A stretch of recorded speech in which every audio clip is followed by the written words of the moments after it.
Welcome back, boys and girls. Today we're going to be doing the third and final story from lesson 31, unit Bread of Life. This story comes to us from John chapter 6, verses 60 through 71. It is titled, The 12 Disciples Stay with Jesus. The people didn't like what Jesus said about being the bread of life. It was hard for them to understand, and they didn't think they wanted that kind of a king. They wanted a king who would give them more free food. Many of the people shook their heads, turned their backs, and walked away, following Jesus no longer. Then Jesus turned to his 12 disciples. Pointing to the departed crowd, he asked, "Do you want to leave me like these people have?" Peter said, "Lord, who else would we follow except you? You teach the only way to get to heaven. You know for sure that you are the Holy One from God." Then Jesus heard Peter's answer. He replied, "Didn't I choose you to be my 12 disciples? Yet one of you doesn't really believe in me." Jesus was reminding the 12 that they were his disciples because he had chosen them. They had believed, but it was God who had revealed to Peter and the others that Jesus truly was the Holy One from God. This is what made them different from those who turned away. Jesus was also warning about one of the 12 named Judas. Jesus knew that one day soon Judas would help Jesus' enemies kill him.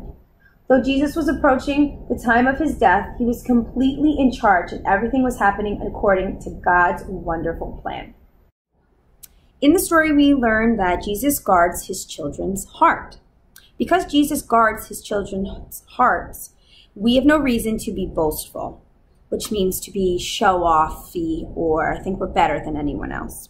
In today's story, the large group following Jesus abandoned him because he failed to live up to their expectations. When Jesus asks the 12 disciples if they would also leave him, Peter replies that Jesus' teaching is the only way to heaven, and he would never abandon Jesus because he knows that one day if he wants to be in heaven and be with God, he needs to follow Jesus' teachings because Jesus was sent here by God and he is to obey God's word and God's Son. Although Jesus knew that Judah, which was one of his 12 disciples, was not a believer and would one day betray him, Jesus responded to Peter in a way that reveals the real reason the other disciples had not abandoned him. He explains that they had stayed because he who had chosen them and those who Jesus selected would preserve their faith in God, which means that they would share God's word once Jesus was gone and grow God's kingdom and be a true disciple of God.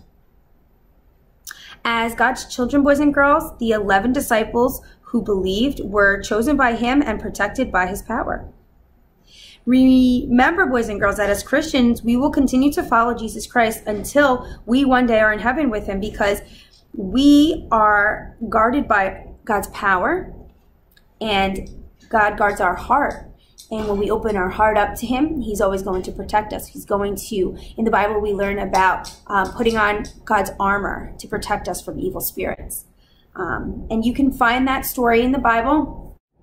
You can find the story where we learn about putting on God's armor in the Ephesians chapter 6, verses 10 through 18. At the questions from our story. Why did many people stop following Jesus? That's right, because they did not like when he referred to himself as the bread of life. They wanted him to feed them. They didn't care about what he had to say and how he could spiritually feed them and care for their needs. They were more concerned with whether or not they were going to get food. And what did Jesus ask his disciples when the crowd was leaving? Right, he said, "Are you going to leave me too?" And what does Peter say to Jesus when Jesus asks that question? Right, he says, "Lord, who else would we follow except you? You teach the only way to get to heaven." Who did Peter say that Jesus was? He says Jesus is what? He says that Jesus is the Holy One from God. Very good. And which of Jesus's disciples would disobey him and would turn against him? Very good. Judas. Very good, boys and girls.